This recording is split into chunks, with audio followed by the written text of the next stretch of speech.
Good afternoon. The Oklahoma City Water Utilities Trust for October 21 will be in order. The first item on the agenda is the approval of the minutes from October the 7th. Move approval. Second. Motion and a second to approve the minutes. Are there comments or questions? Hearing none, voting please. Minutes are approved. Next item is a consent docket. Move the consent docket subject to individual consideration. Second. Have a motion and a second to approve the consent docket. Subject to individual consideration. Are there items to be considered separately?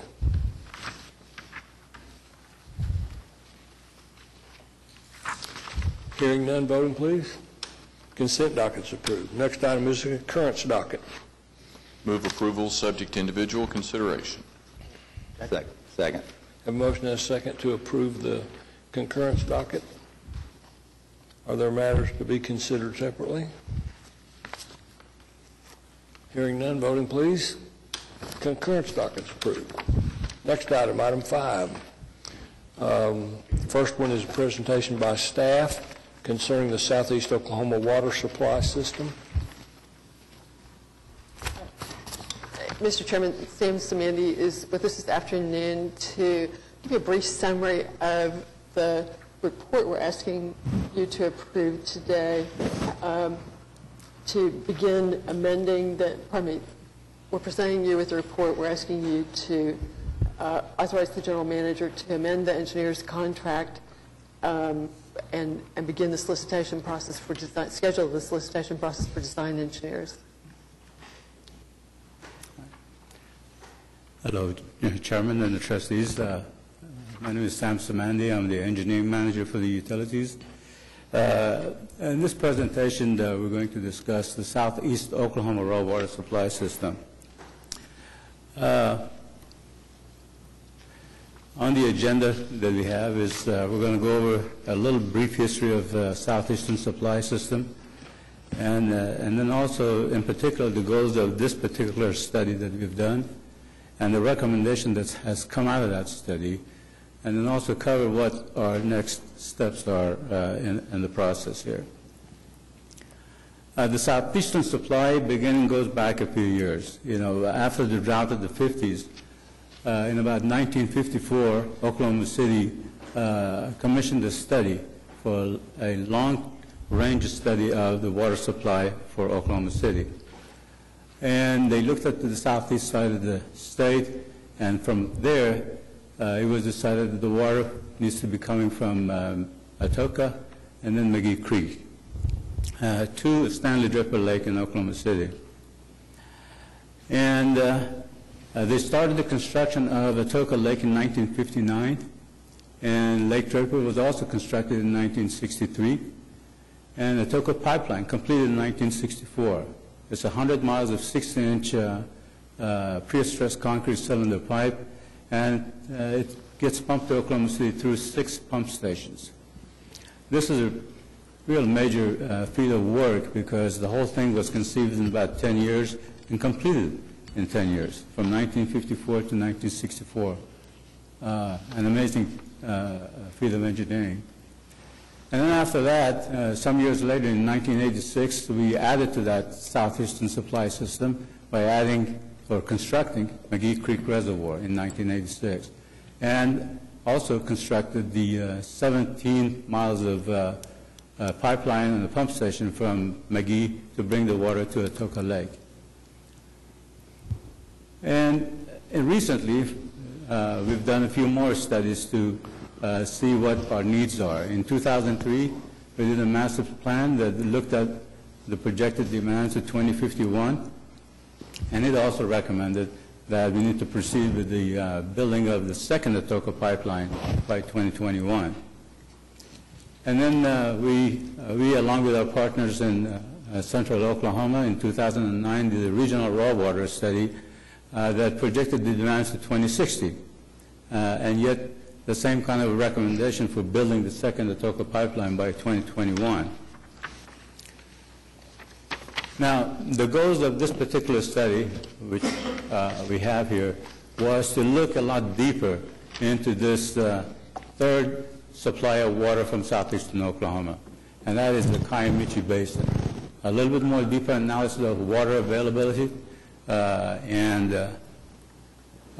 determining where would be the best point to bring the water toward Oklahoma City, and then find out what the complete system would look like, and the sizing of that, because it affects a whole lot of different things.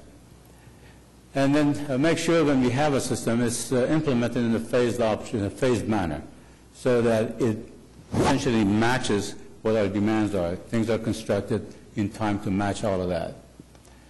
To do this work, we retained CDM Smith as our system engineer to make sure that all of that stuff can be done properly. On the water availability, on this particular slide, you see the Kiamichi Basin in a different color. And you see Stardust Lake up there on the north part of that area. And we looked at these three options. Intakes at Stardust Lake, another one at Moyers Crossing, and the third one was at State Highway 3 Junction. You'll see the distances. The shortest distance was from Moyers Crossing. And out of these three, based on the analysis that was done, Moyers Crossing was selected to be the ideal point to bring in the water from Kiamichi.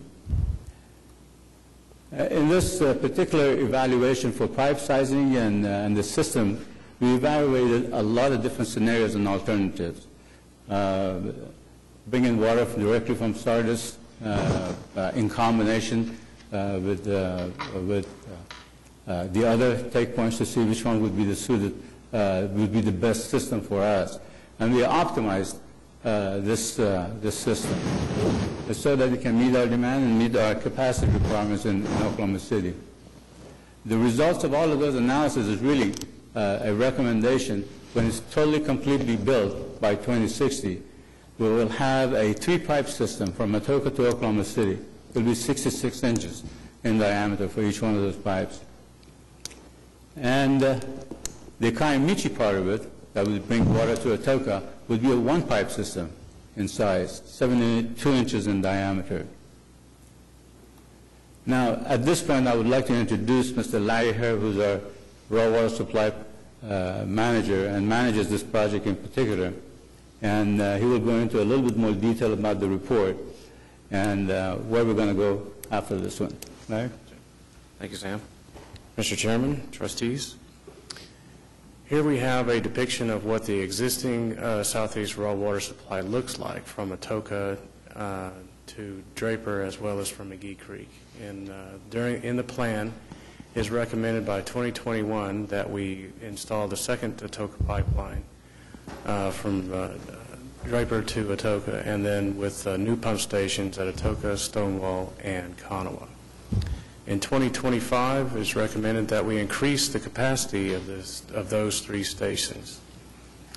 2035, we see the 72-inch line, a new 72-inch line coming from Moyers on the Kiamichi River to Lake Atoka, along with a pump station and a river intake.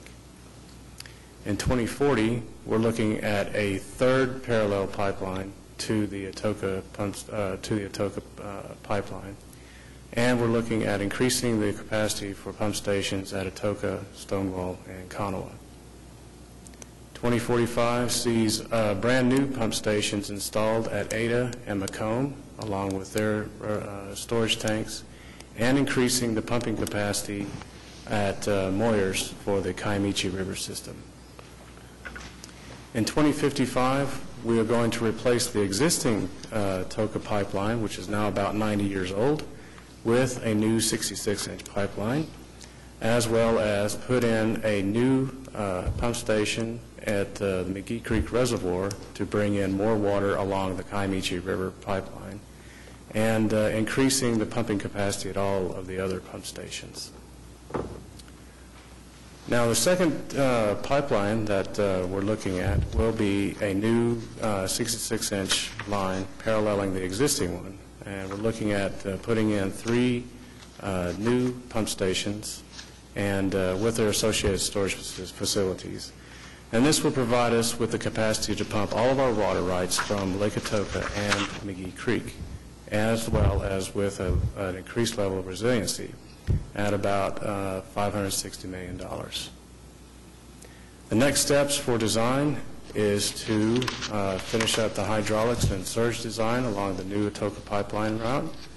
We're looking at 6 pipe segments along the Atoka pipeline route with their associated new pump stations and an additional river crossing, the Canadian River, which is a major river crossing along that whole stretch.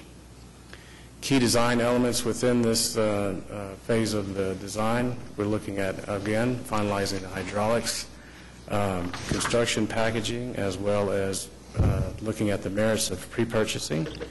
Corrosion control, because corrosion for a steel versus a concrete pipe will be very different, so we'll have to hash that out.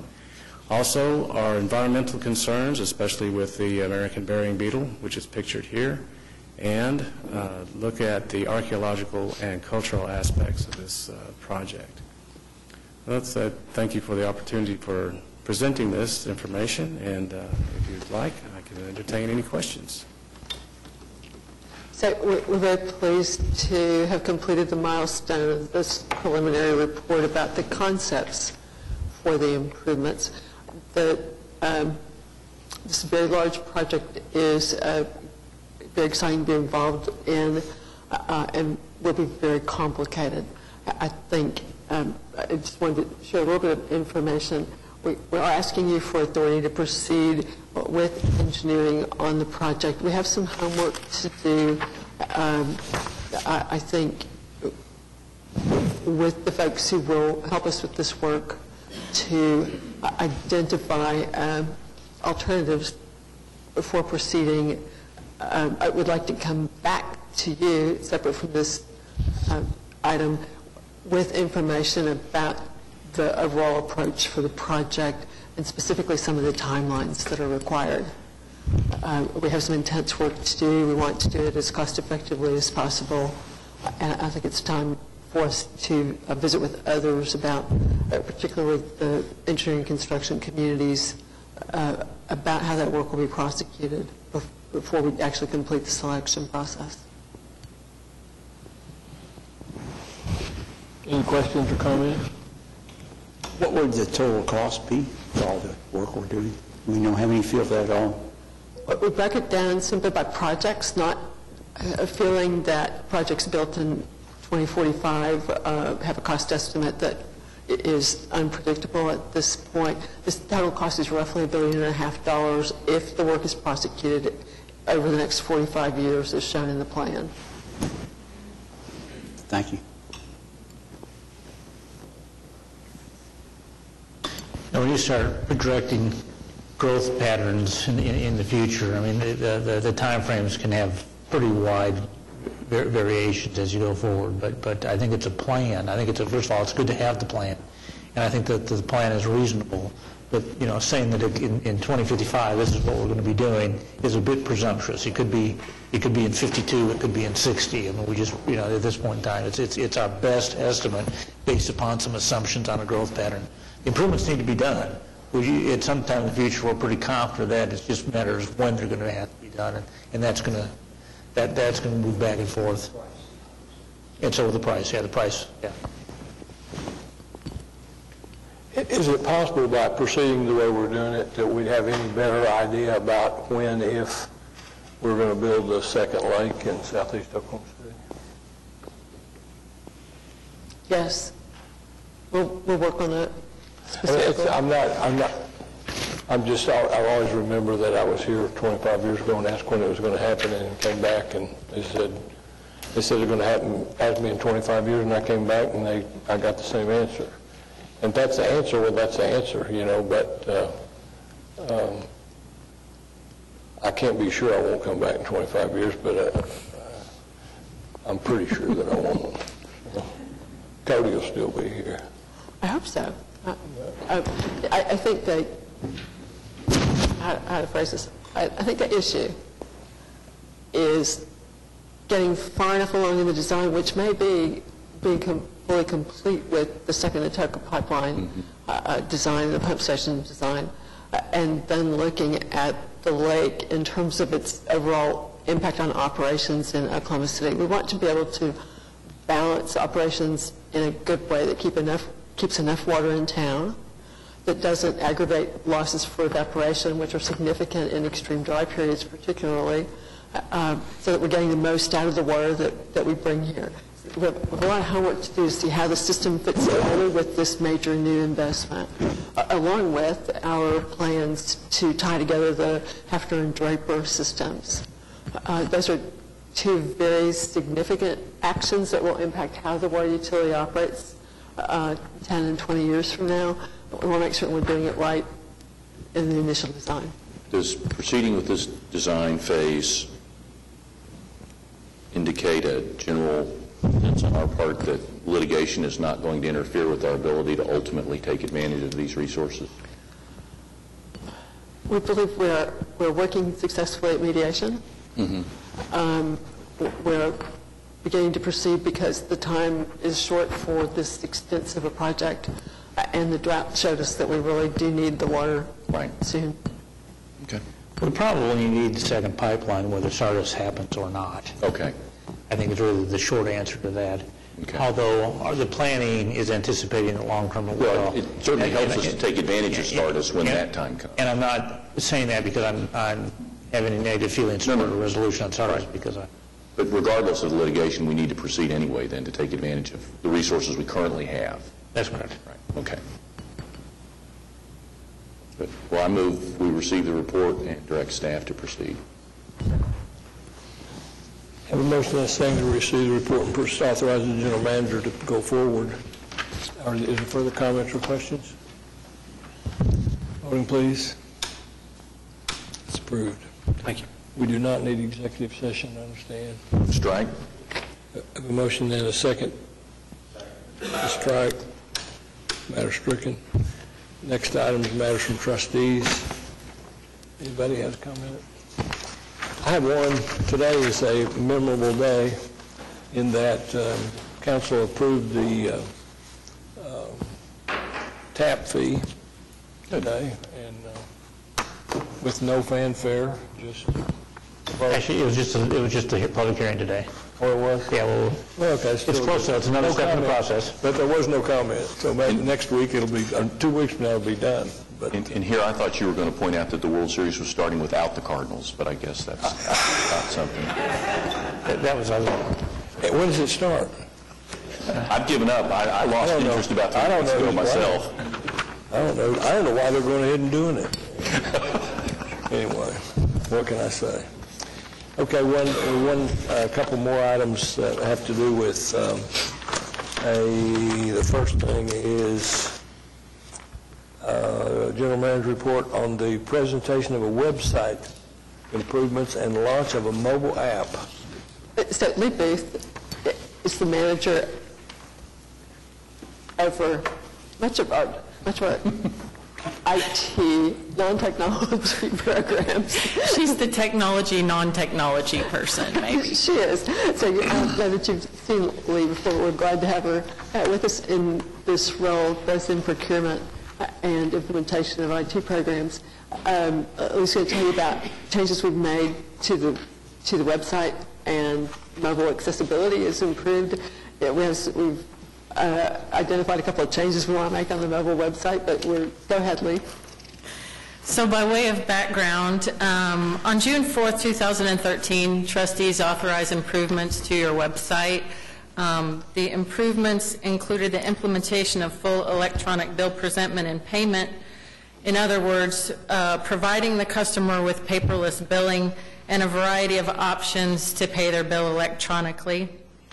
Improvements to deploy more self-service options, giving customers online access to basic functions which typically have required a call to the call center and assistance from a CSR, for instance, stopping your service or transferring your service. Improvements to develop a mobile application for smartphones and tablets, and to improvements to address critical factors that customers have brought forward to us in our focus groups and surveys. And the majority of these related to average billing options and the ability to review and control their recurring payments. The goals of our implementation project were to provide a consolidated page with the most requested customer information. We didn't want customers to have to search through the application to find what they needed most. And so we polled the call center to determine their frequently asked questions, and we tried to, whenever possible, extract that information and put it on our landing page.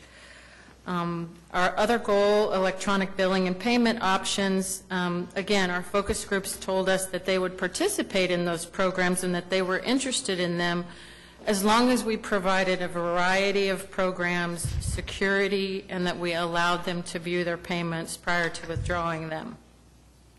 We needed a solution that worked across all platforms, PCs as well as smartphones and tablets. And one really important goal that we had was to provide the call center with the ability to provide real-time assistance to customers who were calling in with web issues. We wanted the CSRs to be able to view the same thing that the customer was viewing so that they could resolve their questions and issues more promptly. And again, customers have an increasing desire for additional data, so the ability for them to extract their billing information was important to us as well.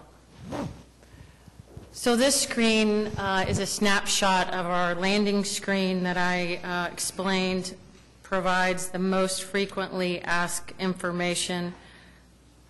The tabs across the top, just below that blue section, or I guess it is really blue, it looks a little bit gray under this light. That top blue section has navigation tabs, and the blue section there is basically all the customer account information, which we've blacked out for you. The customer name and email address, the physical address. To the right, you'll see a drop-down box. That's a feature for us that allows customers who have more than one account linked to their profile to toggle back and forth between their accounts to review their information. Along the left-hand side, the account summary information includes all of their recent account and payment information, as well as their trash collection days, bulky trash and regular trash collection days. We get a lot of calls in the call center for that, so we wanted to put that up on the front where they could access that. I'm going to talk about the My Preferences section on a subsequent slide, but the other graph there is the bar graph that shows your usage, your consumption usage. You have links here to view your bill up at the top, your most current bill, or to pay your bill. Going back and covering the tabs across the top, this again is the main account summary tab. The second tab is bills and payments, which is your billing history, your e-billing and payment options. Update my account information is just that, update your contact information or profile, as well as add or delete accounts from your profile. So that would change your options in the drop-down box as you did that. Service types is the types of services that are attached to your account, water, wastewater, or sprinkler information. The Other Services tab there is where we bundle a lot of our other service offerings, the ability for customers to transfer service, stop service, rent a boat stall, request a letter of credit, or a verification for schools, a verification letter. Sorry, I went blank there for a second. You also have the ability under that Services tab to report missed trash or report a broken cart. We have a summary there that lets you look at the recent notifications that you've sent to us, and you can see the status of has your recycling cart been delivered or has your cart been scheduled for repaired. So now I'm going to talk about My Preferences. We've extracted that box out there so that you can see it. Our goal here was to provide customers the opportunity to easily enroll in programs and features. that pop-out, you'll see that little question mark there. We have those throughout the site, and that basically provides a pop-out box that explains the feature a little bit more. But under My Preferences, the main programs that we're highlighting there are your e-billing and paperless options, which we'll talk about on a subsequent slide, your ability to enroll in IMSA Care, which is the once-a-year program in September, your ability to enroll and or manage your payments with help to others to contribute to those who are struggling to pay their water bills, a new feature that we have, which is average monthly billing, and an ability for you to make payment arrangements. Payment arrangements is, again, a service that we've traditionally offered through the call center. You can call into a CSR and make an arrangement on your bill. In recent improvements that we brought forward to you, you can also do that on the IVR, on the telephone, call and split up your payment, make payment arrangements. We're now offering that on the web for customers as well, so hoping that will deflect some calls. So back to e-billing and paperless. When you click on that option, you're taken basically to an enrollment page, which allows you to determine how you would like to receive and pay your bill. So you can receive your bill via text on your smartphone. You can receive your bill by scheduling auto bill pay, which is an ACH draft of your utility bill from your selected bank accounts. Again, we offer customers the option to review this payment prior to drafting it, because customers told us that was so important to them. You can receive your bill via email with a smart PDF that you can click on and link, and it will open your bill for you so that you can initiate your payment. You can also select to continue to receive a paperless bill. In the notifications and reminders sections there, you can select different ways that you want us to communicate with you, either via text or email, and the parameters are there on the left.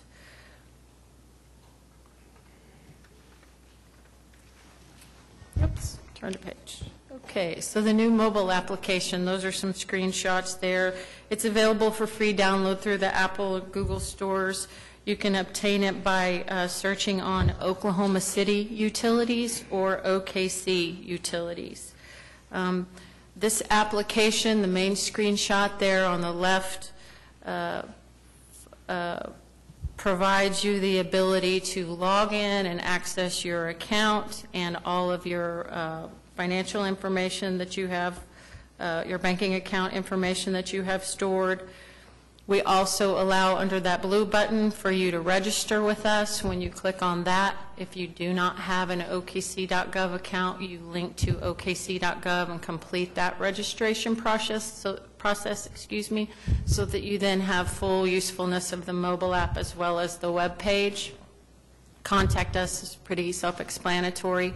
The Make a Payment tab, the yellow button there, allows you to make a one-time payment without logging into our system. So that's for a customer who wants to enter in their own bank account information and their own account number without logging into us. And then that second screen over on the right really shows you what the Pay Now functionality looks like whenever you access the application. This is some statistics on what we're seeing in terms of usage. Our go live to the public was actually October the 3rd, and these statistics are through last Friday the 17th.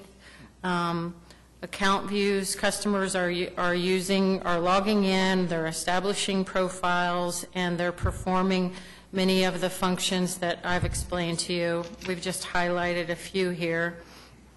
The mobile application as well, we're seeing customers begin to find out about that and use that. We highlight the mobile app on the web page, so they're finding that link there. However, we wouldn't really be implementing technology if we weren't learning lessons along the way, and as Marcia alluded, we have a couple of issues that we're working on that we wanted to talk to you about. One of which relates to the login process. when you log in to, on the web page, you log in at okc.gov, and you then hit a landing page before you get to the presentation page that I showed you. And customers have told us that that was a little bit cumbersome, that it was confusing to them, that middle step that wasn't really necessary. So we are scoping the change for that to make it more easy to navigate through these two systems that we have. The other issue that we have relates to one-time payments. In our efforts to steer customers to recurring payment streams, we bundled together a one-time payment option on the login page. So it says one-time payment, and that includes an e-check or a credit card. Customers found it difficult to determine how to pay with their credit card. We didn't provide enough detail to them to say, click here to pay with a credit card. So we're changing the naming. We're unbundling that so that you can say, click here to pay one time with a credit card, click here to pay one time with a check. Those are two, that's the feedback that we've received related to changes that we know that we need to make now. And we are in the process of scoping those changes, and we'll roll them out to customers as soon as we have them designed and tested and ready to go. So while we continue to receive feedback and look at our usage rates, we want to look forward to the long-term benefits that we know that we're going to achieve with this work that we've done. And that is to continue to strive to use these platforms to expand service options for customers, to continue to implement self-service options that decrease the need for customers to call us, for us to be able to have a platform so that we can stay on par with other utilities in their offerings for payments and billing, and for us to be able to encourage payment streams that are convenient for the customer but cost-effective for Aquit. So, thank you very much. Questions? Thank you. Lee, how long do you think it'll take to make some of those changes? Mr. Couch, we have not hold you scoped to them. it. Just come on, ballpark. Okay. By the end of the year, I'm going to say by the end of the year. For the credit card change will be very quick. We can do a better job of communicating that. That's a minor change. The change between the link to okc.gov and the payment application is a little more cumbersome because we have a lot of information on okc.gov that we want to bring forward. We don't want to lose that with that page. So we're going to have to do a little bit of redesign there. So that one may be longer. Okay. And by the way, I just downloaded the app as we were sitting here, and it took about 15 seconds. So. Yay! Thank you. The next item is the lake level report. But lake levels are slightly changed since last year, thank you, and slightly changed since the end of September, as you might typically guess. The forecast, so lakes are at about 55% total capacity across the system. Lake Canton got great rain a couple of weeks ago and is really at the same level that it was a year ago.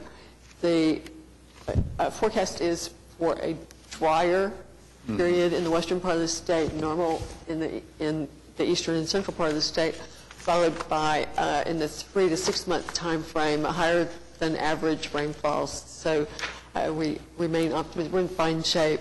Obviously, we'd love to have all the lakes full, and that's not typical of this fall. So that's just kind of typical for a normal, in fact, good for a normal after summer kind of event, given the drought particularly given the drought that's going on in this state as a whole. Happy to answer questions about that. You said that there was a substantial rain in Canton, and yet 2 weeks ago, and the levels haven't changed? That's correct. The groundwater system that's present in the lake continues to absorb the water that falls in the lake. And truly, there was not a lot of runoff, even though there was about 2 inches of rain in that area. Again, showing that it's really drought and that the land up there is pretty dry.